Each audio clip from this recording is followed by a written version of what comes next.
Magandang umaga mga kaibigan. Today is another day, another chicken vlog. At tayo po ay naglilinis ng mga kulungan kahit na maulan pa. Hindi pa rin po tumigil ang masamang panahon. Yan. Ito po, naayos na natin. Gumawa po ako ng yan po ng pang-linis gamit yung secret na ginagamit sa pag-ano ng buhangin, dahil buhangin po ang atin dito. DIY lang po yan. Kahoy yan pa natin, tapos sa dulo nilagyan natin ng platayero para hindi bumaluktot yung screen. Sa kaaga natin ilinis po natin yan. May pagkakataon po tayo once a week, pag wala naman once every 2 weeks, depende sa panahon, para po hindi maipunan ng ipot at hindi iwas sakit din po. Tulad dito, malinis pa naman to dahil kalilinis lang natin, tapos hindi naman masyadong nababasa. Itong mga brahma natin matakaw sa tubig, kaya tinatapon lagi nila yan, kaya lagi nababasa. Kaya ito pong yan, binungkal po natin. Makita nyo, malaking tulong po yung pagsasemento natin. Ayan po, semento na po yan. Madali pong linisin. Hindi katulad pag lupa, napakahirap pong linisin, sumasama yung lupa sa buhangin. Kaya ito puro atin pong ginato para matuyo, para iwas ng accumulation ng bakterya. At pag ano po, lilinisin pa rin natin yung iba. Ito naman malinis pa, yung kulungan ng ating mga stags, kinaringgo, tsaka itong iba. Ito naman kalilinis ko pa lang din, kalilipat ko lang din naman yung dito. Tapos solo lang naman yung ating RLC na hen.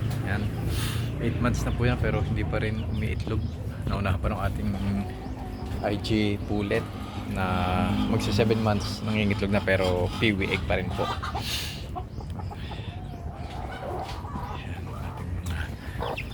Yan, gaganda pa nila ang lago ng balahibo. Kita nyo na po agad sa ano, kahit sisiw pa lang. Pag yung parang may parang cowboy, merong ano sa may tuhod, sa likod ng tuhod, may naka yung balahibo yon. Isa po yan sa indication na malago yung balahibo nila paglaki nila. Pag wala po, kaunti lang po ang ano niya, balahibo. Tsaka yung middle finger nila, pagka well covered po yan ng feather. Yan. Tulad po nitong ating isa dito na yun, splash na yun, na napakaganda ng feathering. Kita niyo po, napakaputi ko yun po. Talagang magdamag pa rin pong umulan. Akala ko tapos na, pero umulan pa rin ng umulan.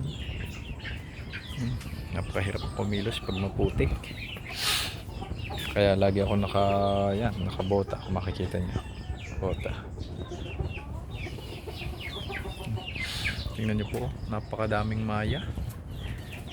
Tinutok-tok nila yung mga patak. Yun po.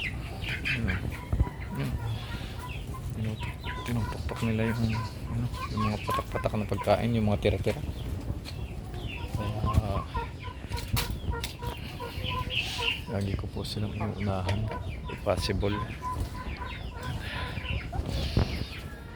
Ito po ang ating dalawang ito, si Maya at si Maya, ay ating pong inihahandbreed kay Makoy. Nakaipon na po tayo ng 4 na itlog at palimlimuhan po natin doon sa mga native natin doon na broody, para kung aabot pa sila sa December, may pang benta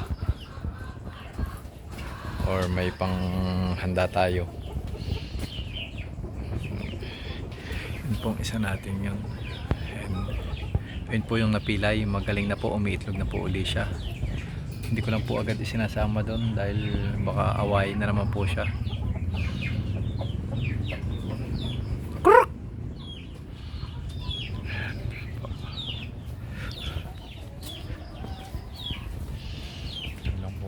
Ito, hindi pa rin po tayo natin maayos ang ano, napakaputik po eh. Hindi tayo makapag-ayos ng manukan. Maya't maya umuulan. Ayan po, napakalaking tulong nitong puno ng aratilis pangsangga, lalo na sa summer, sa init, para iwas heat stroke ang ating mga alaga. Ito nga palang malalaki na po yung mga unang naging anak ni Makoy, yung crush natin sa ating si Choco na asil. Yan po, napakalikot po nila yun, oh. Sinasayang nila yung patuka, tinatapon nila, oh. Yan. Nilagyan na nga po natin ng mataas na ganyan para hindi yan. Yan. Dalawa po silang stag kung ako kakamali, dalawang male at silang female. At ito po yung sinasabi sa inyo. Yan, tingnan nyo po yung ating isang hina yan. Yung ating isang Brahma yan.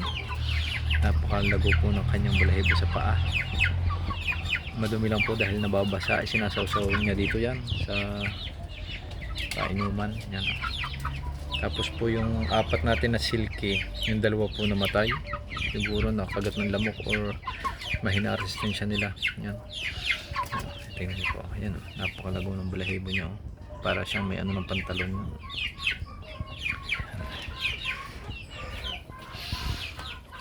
Yan po ating mulberry.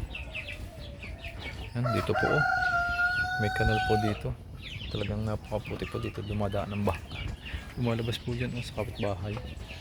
Kaya kinausap na po natin yung may nangyari nung bahay dyan sa ano, nakamag-anak po natin na ayusin nila. Yan.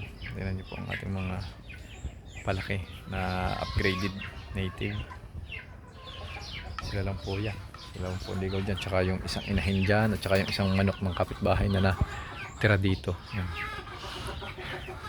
Ito po yung isa nating anak ni Dagul. Ito po yung pinakamalaki sa kanilang batch sa Siam. Dalawa na mata ito. Yan. Sa malamang poro ito. Kaya yan, tingnan niyo po, lipadan ang mga maya. So yun na lang po muna at maglilinis po muna akong muli bago po umulan ulit. Salamat.